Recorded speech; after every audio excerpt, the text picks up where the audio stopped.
Like a lot of the good presentations that have been happening at this conference, I'm going to begin with a story.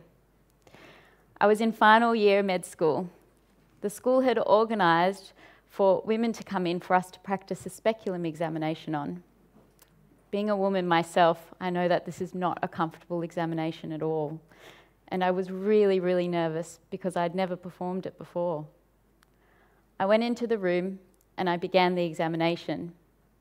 Midway through, I hear the instructor yelling, "Stop! Stop! You're hurting her." I froze. The instructor came over and without any corrective advice, finished the examination. I kept it together just long enough to profusely apologise to the patient. I walked out of the room, left the building, called my husband and said, "I will never perform one of those again." Fast forward 6 months, I'm an intern in the emergency department. I've managed to avoid thus far any speculum examinations that have come my way. But today, I'm presenting to the consultant regarding this woman, and to my absolute horror, he says, "She'll need a spec exam." I try and reason with him. "Can obs and gynae come down?" "No, you can perform it." I'm really lucky that I have a good relationship with this consultant, and I let him know about what's happened and the fact that I don't feel like I have confidence to do this procedure. He's kind and empathetic. He says, "Lori, you can do it. Let's go through it." We sit down before and we go through the procedure. He troubleshoots me through the possibilities that might go wrong. We go into the room, he stays with me and makes sure both myself and the patient remains comfortable. Afterwards, we sit down. He asks me, "Lori, what went well?" I explained I was coming from a very low level, so it pretty much all went well. But then he asks me, "What would you improve on next time?" We have a chat and we make a plan that I'll perform the examination again before my rotation ends. I tell you this story to demonstrate to you two very different feedback experiences and the very different outcomes that came about. One made me feel motivated to learn and to practice. The other, demoralised and made me feel like I just couldn't do it. I also tell you the story to demonstrate the immense power that feedback has. We know that it can impact behaviour and it can lead to reinforcement or modification of practice.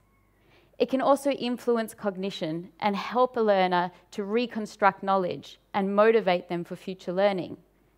It also enhances performance, and that's at every level, including consultancy. But it also has a dark side, and feedback given unskillfully can demoralise, demotivate, and actually lead to deterioration in performance. So I have my friend Spidey up there, whose Uncle Ben said to him, "With great power comes great responsibility." And if we have something as powerful as feedback, then I think it's really important to learn how to use it effectively. And we're really lucky because the literature tells us that it is a skill that can be learned. And a recent randomised control trial showed that faculty instituting something as little as a 1-hour program on how to give feedback improved the feedback quality in simulated cases. So how do we build the skill of giving effective feedback? Well, like so many things in medicine, we turn to the literature and the science to inform us. And there are 3 main themes that come out. A, we really need to understand what is effective feedback and giving effective feedback. B, we need to understand the learner. And C, and potentially most importantly, we actually need to build a learning culture which promotes giving feedback as well as promotes feedback-seeking behaviour. Essentially, a culture that normalises feedback. How do we begin to build this culture? Well, let's start at the bottom. What is effective feedback? Eric Parslow, who is the coach and the head of the Oxford School of Coaching and Mentoring, says that feedback is the fuel that drives performance. In essence, it's what helps us bridge the gap between actual performance and desired performance. So for instance, if I'm learning how to do a neonatal cannula and I just can't get it in, I have three options. I can use the neonate as a pincushion, which is probably not the best idea, or the faculty can institute an observed learning and formal feedback process. But if that's not available to me, I can seek feedback and ask someone to watch me do it and give me advice. Go in on a different angle, make sure you use a tourniquet, choose a smaller cannula. And that way I can reach the desired performance of being able to get that cannula in. To close the circle, it's also really important that I have another opportunity to be able to implement that advice that's been given. What are the elements of effective feedback that help us build a feedback culture? There are two lines of thought. Firstly, we have to look at what the effective feedback characteristics are. So you see my friend, the puppy there? He's demonstrating that feedback needs to be really behaviourally specific. When we say, bad dog, we point to what we want the dog to learn not to do. Look at the toilet paper. Please don't ruin it. Similarly and interestingly, feedback such as good job is also not behaviourally specific. It makes us feel warm and fuzzy, but doesn't actually tell us what behaviour to reinforce. So for instance, something like saying, while you palpated that abdomen, I saw that you looked at the patient's face and was able to see whether or not they were in pain. That lets the person know that that behaviour should carry on to the next person and reinforces it. Feedback should be frequent and expected, and that way it becomes part of a normalised culture. How frequent? The literature's not so clear. There's this one study that's shown that weekly directed observation as well as formal feedback help residents feel more confident in their clinical skills. Feedback needs to be timely. It should happen as short as possible after the observed event. It also needs to be in an appropriate setting. So for instance, corrective feedback is best given in a private setting, whereas other feedback may actually be helped if given in front of patients or colleagues who can participate in the feedback process. In terms of the learner, feedback needs to be something that promotes self-reflection. We know from studies that self-reflection and self-assessment is how learners create goals, and it also creates learner buy-in, so they're less likely to take that feedback negatively.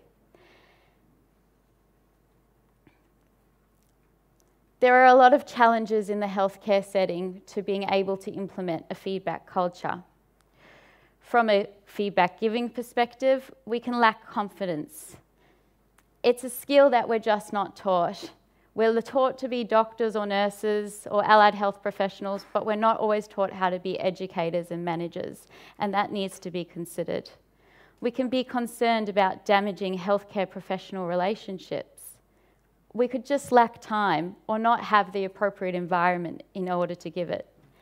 And then there's the feedback receiver. I don't think I'd be wrong to say that there are a lot of type A personalities in this field, and that can lead to defensiveness and anger, which stops effective feedback from being taken on board. For juniors, there can also be a real concern about career progression and the fact that corrective feedback means that they're just not good enough and that they can't progress. So how do we overcome these barriers and make sure that we implement the tools of effective feedback? Frameworks are one option that we can use, and I'd like us to have a think about two particular frameworks by using a scenario. So I'll ask you guys to close your eyes, not just because I'm going to read the scenario, but also to have a real think about what I'm about to say. Here's the scenario. You've directly observed your intern for the first half of the rotation. It has reached midterm and you are required to give feedback. Of note, your intern takes a good history, particularly including system reviews.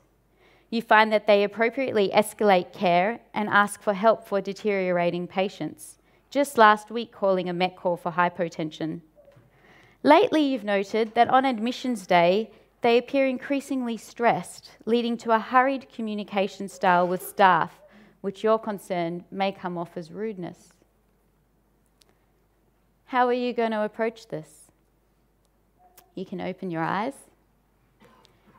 The first model I'll go through is called Pendletons Model. Pendletons Model, I'll go through the model and then we'll see how we can make it work with the scenario. So Pendletons Model first says that, number one, you should clarify any facts you're not sure of. Number two, you should ask the feedback giver if they're ready for feedback. Then you ask what went well and engage in a conversation about what went well, adding to it as you see fit. Then you ask what could be improved and add to the conversation about what could be improved. Lastly, but most importantly, you come up with an action plan to ensure that improvement and performance can be had. So thinking about our scenario, it's quite obvious of what went well, but again, it's really important to be behaviourally specific. So I said that they give a good history and specifically they do a good systems review. It would be a matter of highlighting that a systems review helps us with ensure that we don't miss differential diagnoses, reinforcing the behaviour about why we would want to do that. When it comes to the more corrective feedback, we've got to have a think. We've given the learner actually an opportunity to self-reflect, and it might come up in the conversation, making it a lot easier to explore. But if it doesn't, it's perfectly okay to also bring it up, ensuring that, again, we specify and we're behaviourally specific about how we bring it up. So it's a very different conversation to say, I've noticed that during busy times, your communication style appears more hurried, versus you become stressed and angry and it impacts the team. It's two very different styles, and one is much more likely to induce defensiveness than the other. The other important aspect about giving feedback is to have a dialogue and a conversation. We know that bidirectional feedback promotes less feelings of negativity and also the feeling of bidirectional growth, professional growth, that I can gain something and you can gain something too. And it's also much more likely to be taken on board. Some of the issues with Pendleton's model is it's very prescriptive, and sometimes that can prevent a good conversation flow. So another model that can be used is called the SetGo model. In this model, the S and the E stands for saying what you saw in the observed action. So what did you see? What else did you see? And it's really important in this section to ensure that you're descriptive, non-judgmental, and specific. The T stands for think. You ask the intern, what do you think about this observed behaviour and this observed actions? The G stands for goal. And it's not what are your goals, it's what are our goals. Again, promoting this bidirectional feedback, which promotes mutual growth. The O stands for offer. This is where you get to use your expertise and offer advice on how we can achieve those goals. I've gone through a few models, but there are many more, and there are also a lot more tips and tricks that are available to giving feedback effectively. The PMCV website and this particular website is a great resource and a great help, both on how to give feedback effectively, but also how to receive it effectively to make sure that it is something that helps enhance our performance. I'm coming towards the end of my presentation, and there were 3 things that I really hope that you can take out of it. Number 1, feedback is powerful. but it's also a skill that can be learnt, both giving and receiving it. Number 2, it enhances performance, and structures and frameworks can help us give it effectively. And number 3, and perhaps most importantly, it's really important for us to try and generate a feedback culture, and one where we feel comfortable both receiving and giving feedback to help within our learning. On that note, I'm going to read an excerpt from a systematic review that's going to be made available on Twitter that really highlights the importance of this learning culture. In the interplay between feedback across a variety of disciplines, medicine, athletics, musical performance, the most dynamic variable in the equation that determines the significance of feedback to the learner is the learning culture in which the interaction occurs. The learning culture defines the expectations of the teacher-learner relationship, establishes norms for routine feedback interactions, and helps anchor feedback in measurable performance goals. Thank you very much.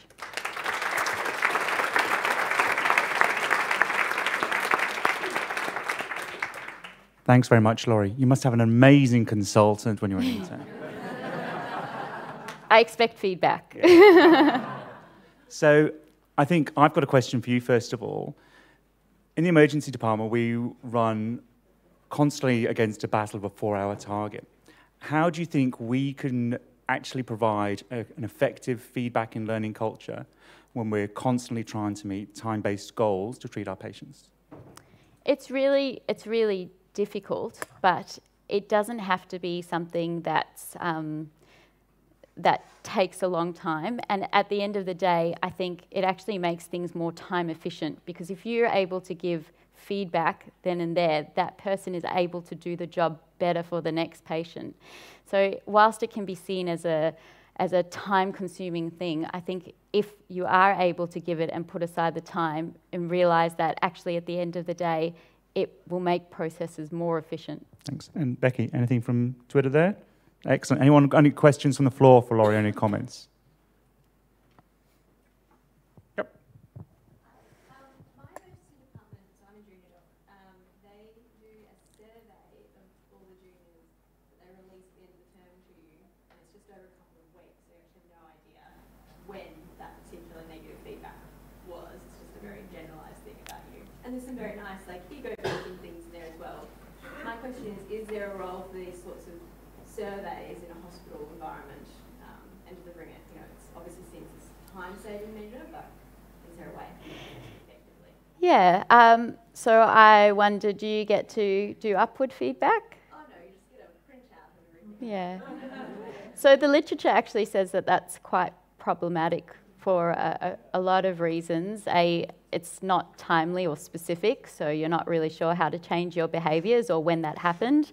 And the other thing is it's not interactive at all, so you don't get to have a conversation and form goals in order to change any behaviours.